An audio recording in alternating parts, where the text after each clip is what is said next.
Good morning, good afternoon, good evening, depending on what time you're viewing this podcast series we call Race, Culture, and the Church. Race, Culture, and the Church. And as I like to say, those are the three areas that we look to engage in. And if we hit 2 out of 3, we're doing great. If we hit 3 out of 3, we're doing phenomenal. So I invite you to look at the series. If this is the first time that you are viewing this podcast series, I invite you to go all the way back to the week after the murder of George Floyd. It goes that far back. So I am pleased. I am happy. I am thrilled. I think this is at least the third time that we have in this space the retired chief of police, Sacramento, Daniel Hahn. Welcome, Chief. Thank you for having me. It's a pleasure to have you. You are a busy man, to say the least. You are a very, very busy man. But it looks like retirement has worn well on you. You look like you're fit and relaxed, and no bulletproof vests that I can tell. It looks good. It looks good. Retirement, so far so good. Yeah, it's going great. I could always be a little more fit, but yeah, retirement's going great. Get in line behind me. Boy, oh boy, as I was writing my questions down here for you, it's always great to have your perspective. Obviously, being the first chief of police, African American, for the city of Sacramento.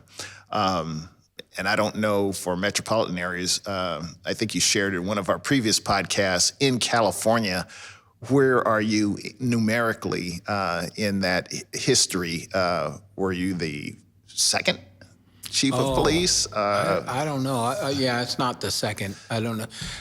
When I was chief, there was something like 16, 17, 18, somewhere in there. In California? In California, out of 300 and some police chiefs. But I don't know. I'm surprised. That was active at the time. So it was a pretty tight-knit group. We would talk pretty regularly. I can only imagine. Common issues. I can only imagine.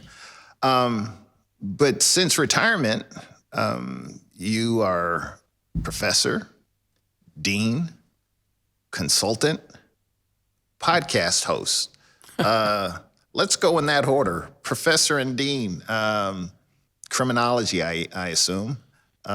Yes. And how's that going? It's going well. I was teaching at Sac State before I retired, so I just continued doing that. I like it. I've been doing lately on Zoom, which isn't as good as in person, but I like to bring, I don't know, I kind of call it the real world to students at the university on what they need today. There's been many times I've taken courses or law enforcement courses or classes at college where they're taught by people that are, academics. Well, and not just academics. A lot of times in the criminal justice field, a lot of the adjuncts are ex-police officers, police chiefs. But a lot of times I find that they're teaching like 20 years behind. I see. So they're teaching like the good old days, and that's just not working for people in the profession now. I tell some of these old guys, you'd be in prison for doing some of the stuff you did in your day. So I like to think that I bring contemporary issues to the students. I bring guest speakers into class that aren't necessarily from law enforcement. I bring people that, a friend of mine was incarcerated in California state prisons for 21 years. I bring him to class so they can understand, his upbringing and how he got in trouble, how he got out of trouble.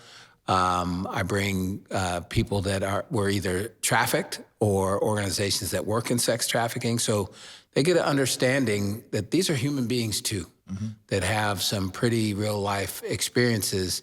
And I think a lot of times what ends up happening with the students, and the students say to themselves, if I had some of those same circumstances, I might be standing in those same shoes. Absolutely. And so I think it brings a little bit of humility and compassion and understanding in a profession that they are planning on going into in law enforcement that has a lot of power. So I think that's definitely a requirement. If you're going to wield such power, you must have compassion and understanding. Since you opened this door now, it's giving me another train of thought. If you were to get in the mind of the average student, and there's no such thing, I understand that. Right. Why are folks going, given everything, why do you think folks are going into majoring in criminal justice in this field that's freighted with a lot of things?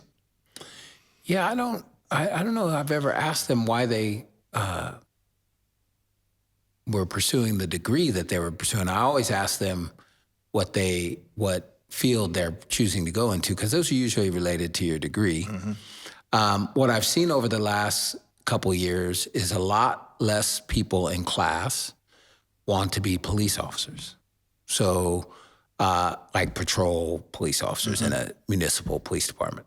A lot of them now, more than before, say they want to be investigators, like for a state agency or FBI or one of those sort of things. And I think that's a lot to be attributed to the last couple of years in this television, news, just protests, social justice protests, and this kind of rebelling against law enforcement. Yeah, like, who would want to do a job that it feels at times that everybody hates? Correct. So why would you want to do that? So I have seen that a lot of the students, as compared to before, they don't want to be that officer driving around in the community. You can refuse. You can say, "I refuse to answer this question."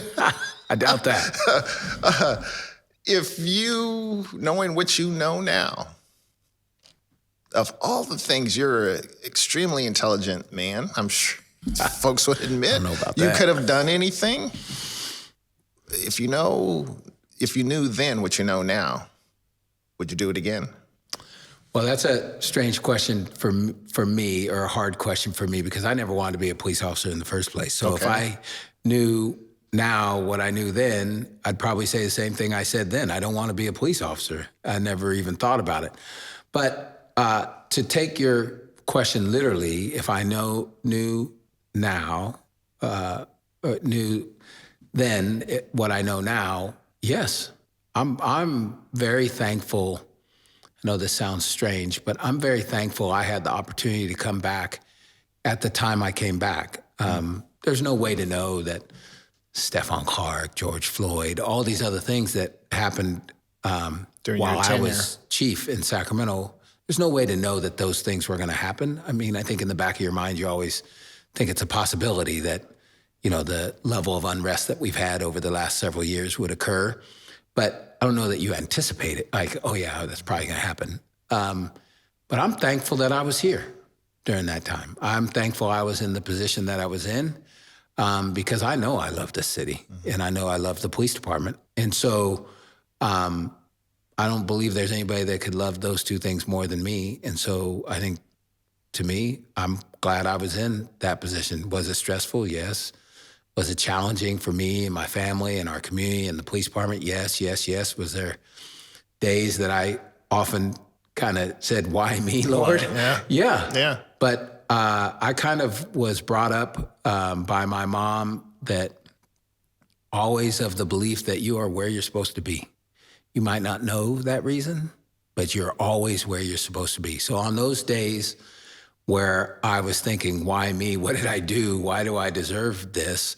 Like a little pity party, I guess you could say. I said, well, I might not know why me, but I'm supposed to be here. So do what said. You're supposed to do. I think you allowed us to hit all three circles now, particularly when it comes to our faith. I think I shared this with one of our previous guests in this space, that just as the Old Testament story of Mordecai speaking to Esther, it's like, well, you're in this situation for, dare I say, a divine reason. And you may think, talking to Esther, that you're here to look beautiful and wear a crown and do all those queenly things, but you're here to serve purpose. And I really do sincerely appreciate your response in terms of that divine serendipity, that you're in a position of not only just influence, but leadership, community leadership at some of the most difficult times. I was just watching this Black History Month, the time of this recording, and I was looking at something on PBS that was retelling the story of Sacramento and the things, from the Black Panthers to the Oak Park to the community, Del Paso Heights at large, and all of the issues that got us to where we're at. There's divine serendipity. Let me just put it that way. So Yes. Thank you, Chief. So you're doing consulting. I'm sure folks are ringing your phone. What do you think about this? What do you think about that? And somewhere along the line, you had enough time to throw your hat in the podcast ring. And I don't know if you have 2 episodes. I saw the first one. I was very pleased. And as I shared with you when you shared the link, it's long overdue. And your podcast is called A Way Forward. Yes. On Spotify.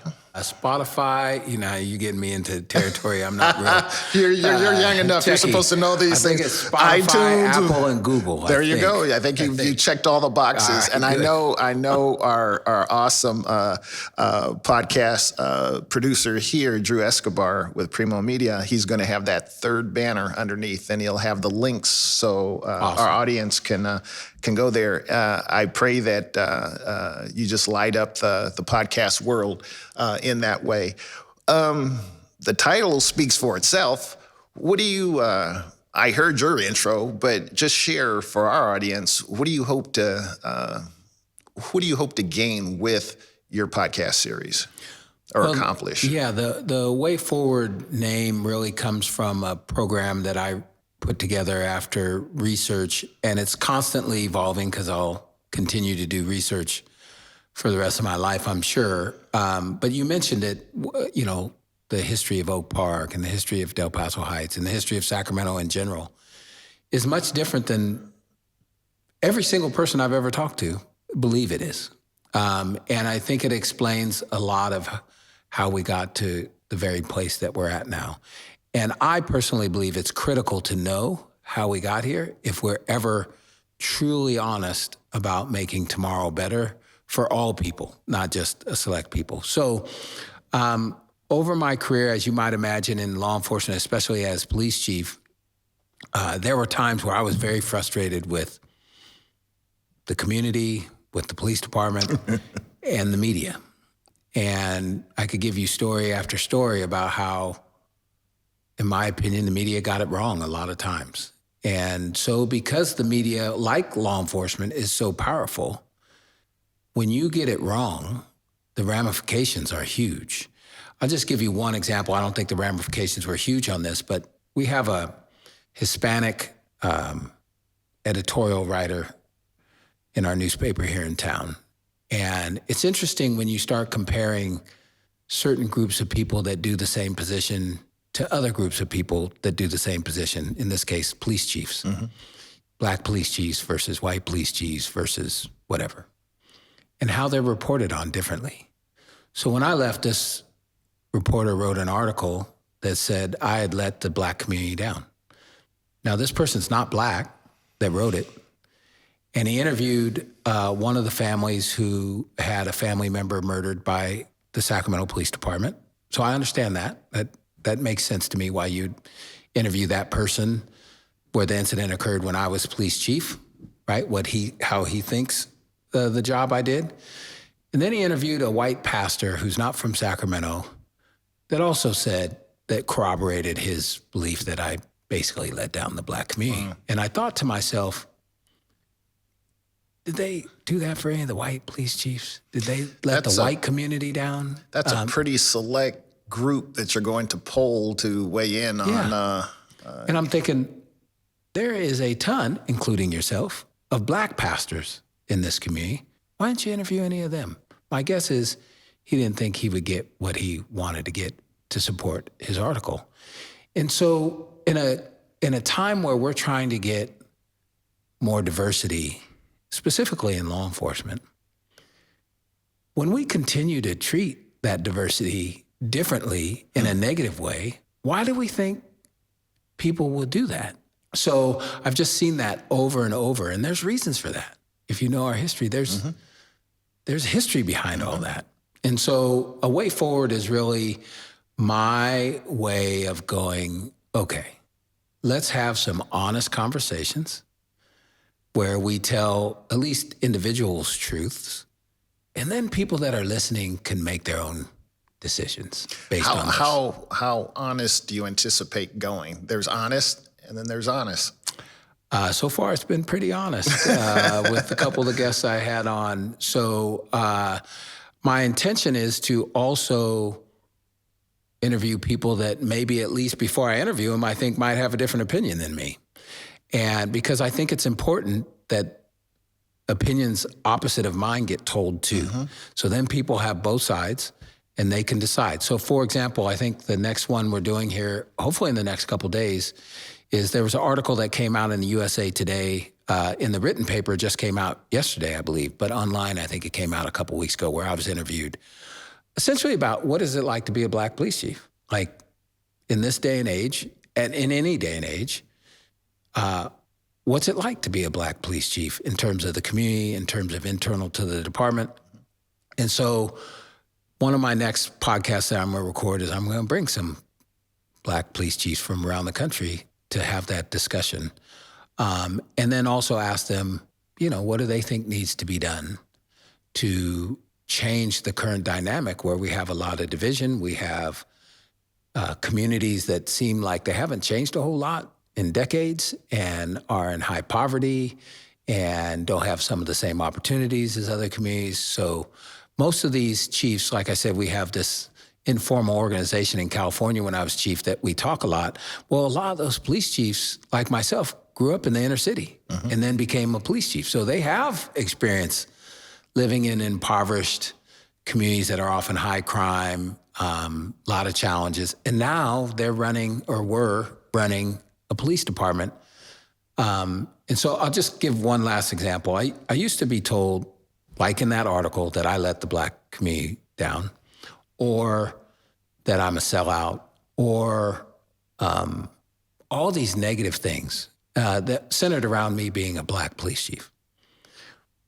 But that's not reality, because the reality is everywhere I go, and I guarantee you most of these other black police chiefs, everywhere they go, the black community does appreciate them.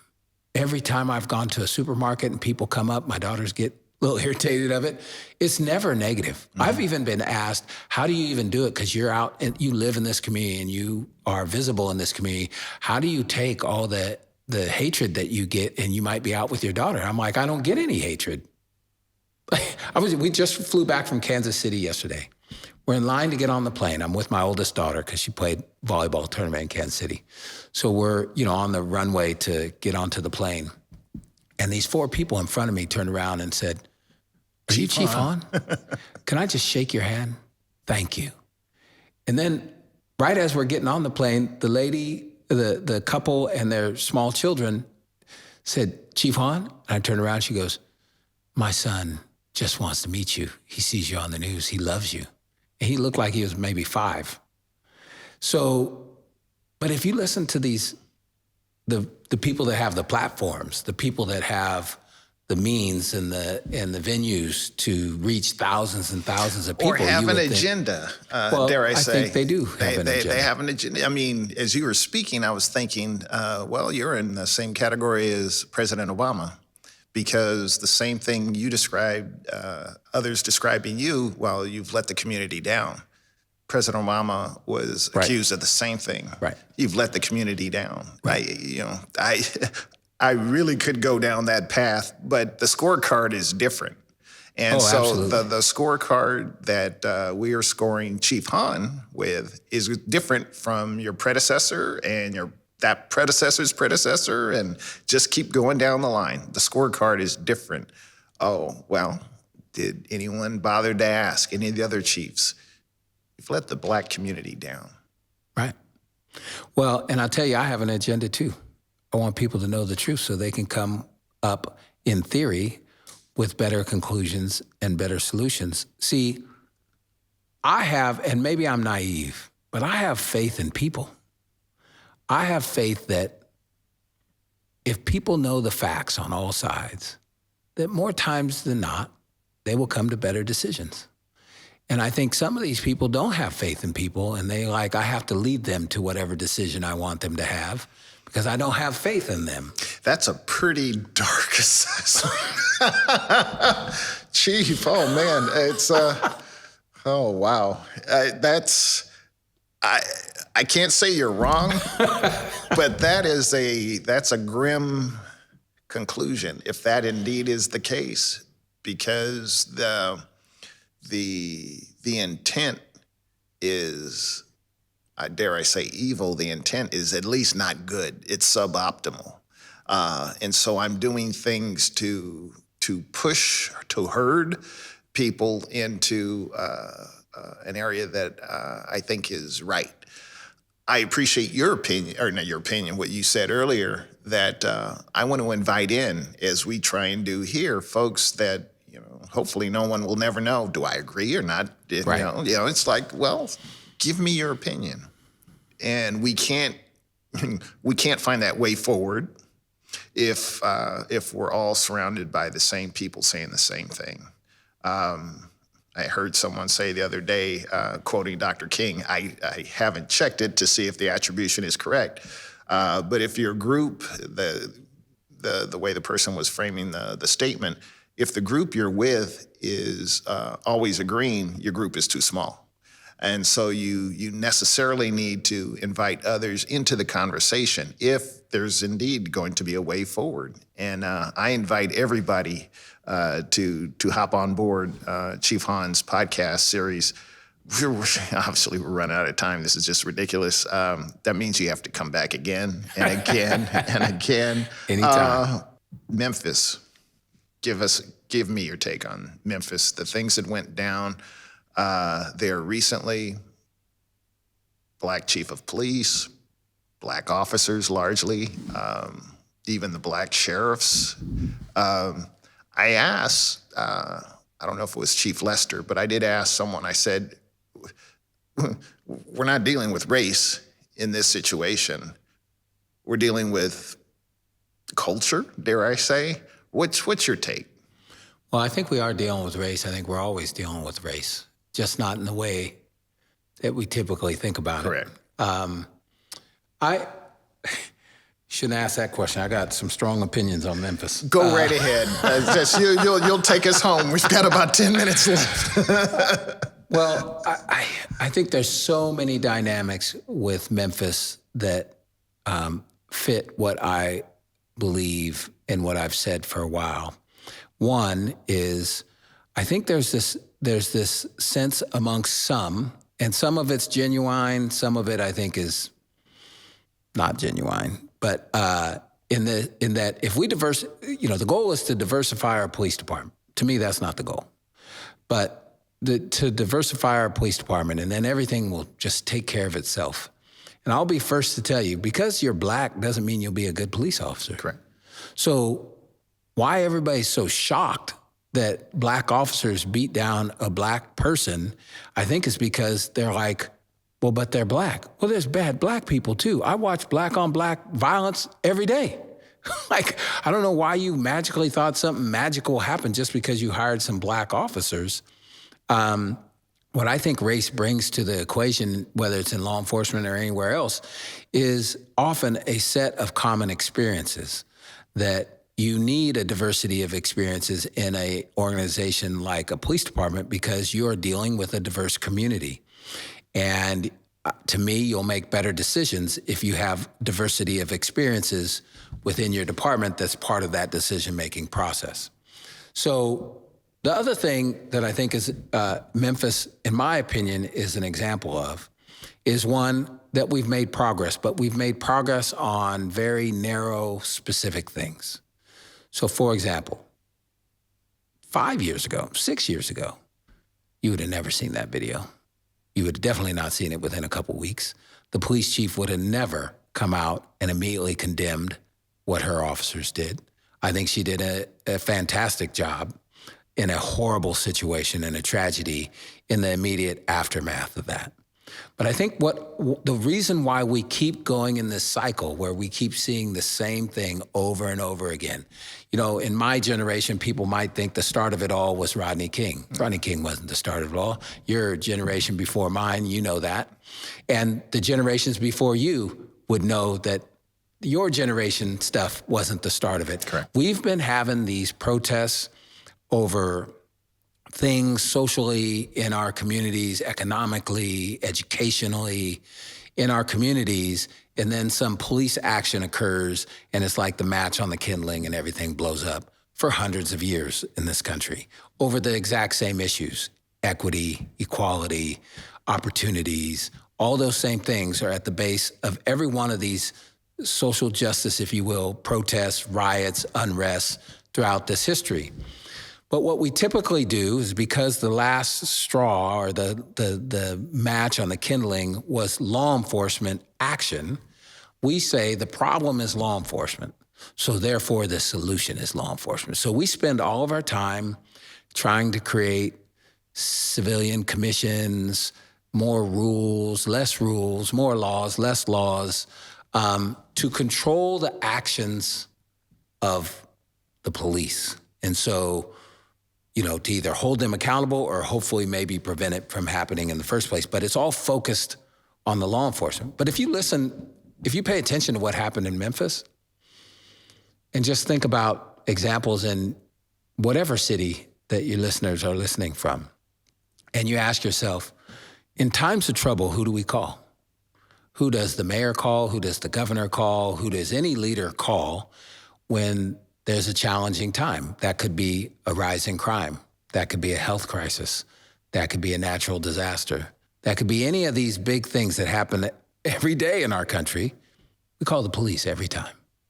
So in Memphis, which is already a high crime city, crime was rising.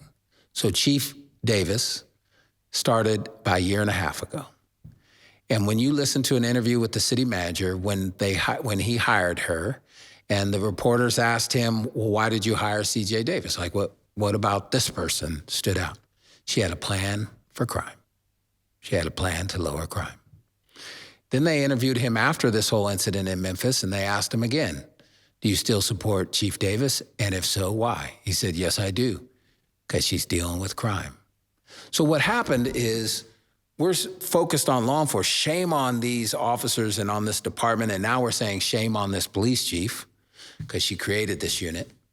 So her good job has gone away now. We fail to realize that we asked the officers to do that, not the beat down of Tyree, but to be aggressive. And we do it every single time. So every one of these mayors over the last couple of years has said, reduce funding for the police department, use less officers, get more alternate response models, social workers or whatever. Almost every single one of them, listen to them now. They're adding police. They're adding officers to their department because crime has gone up. Because our only solution to the most challenging things in our society is send in the cops. And that list has grown over the years. The list has grown what we call the cops for. And now cops handle just about everything. Now, a big part of the reason for that is because they're really the only governmental entity that answers the phone 24/7 and sends people 24/7. You can't get code enforcement or any of these other things 24/7, only the cops. That doesn't mean it has to stay that way. You can create other alternatives. And so I just say, it makes us feel okay, I guess, I know, that when something like this, we're going to narrowly focus on law enforcement, when we need to focus on ourselves too. We need to go, well, why is it that when crime goes up in Del Paso Heights, our sole solution is to send more cops in there and ask them to be more aggressive and make more stops and get more guns off the street? If you listen to the politicians now, the answer to violent crime is more gun laws. Okay, that's not gonna work. It's not. It might be part of the solution. I fully believe there's some laws I would love to see about guns, because I think there's some guns in society that there's no real good reason to have. But it's not the solution. And so instead of looking at these things holistically, like, okay, how do we change the dynamics in Del Paso Heights? How do we get more economic vitality there? How do we improve the education? How do we improve the physical environment of Del Paso Heights? No, we ignore all that. And we just say, send in the cops. Well, part of it, I'll respond to your question, not a rhetorical question, but part of the problem is it's complicated. Yep, that's for sure. It takes time, takes money. It takes, dare I say, you have to get in the scrum. You have to get physical in a metaphorical kind of way where you actually get involved in the situation. Well, it's easier to pick up the phone and say, Chief Hahn, handle that problem. Handle that problem. I was sharing with former council member Chenier when we were talking about homelessness. I said, folks are right on that frayed edge of, I felt compassionate up until now. Now I'm not feeling compassion anymore. Get them off the street, right? By any means necessary. And if we're not careful, we'll go down that path with everything. I don't care. I don't care about I'll even cede some of my rights as a citizen if you will just make things better. I think that's part of the protests we've seen over the last couple of years. They're just frustrated, like nothing's working. You're not listening to me. So now this is how I express myself. And that's why the A Way Forward podcast, the history courses I teach, I think are so important, because if you knew how Del Paso Heights and communities like that became that way, and probably more importantly, know that it wasn't always that way. Absolutely. If you knew how it became that way, you would know that it was decisions that leaders made that changed that community, taking the economic vitality out, creating an environment where poverty thrives. And then crime came. If you knew those facts, then you would know that part of the solution is probably, how do we put it back? How do we reinvigorate all this? of the things we did? Right, because they're human done, so they can be human undone, if you will. Because we do that in other communities. We do that in places like North Natomas. When we lose an economic engine like the Kings, we replace it with other economic engines. And that's priority number one in those communities. So why in that community is it priority number one to ensure that this community doesn't go down the roads of the Oak Parks and the Del Paso Heights? Yet in Oak Park and Del Paso Heights, who went down that road in the 50s, and we still haven't lifted one finger, had one conversation, or done anything like we do in places like North Natomas. Well, if you knew that history, then that would help you understand, there's some other things we should be thinking about, as opposed to just call the police. Chief Hahn, you are,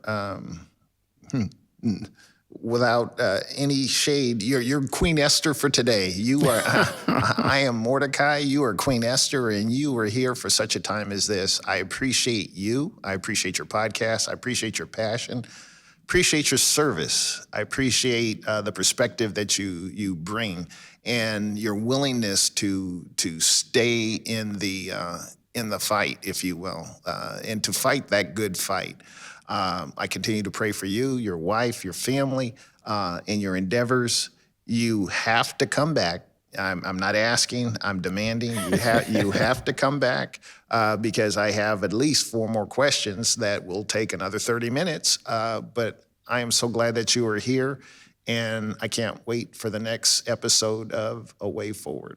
My pleasure. And maybe one day I can have you on my podcast and ask you, why do you continue to serve in communities like Oak Park? That's a long response. Exactly. Thank you, Chief Hahn. Thank you.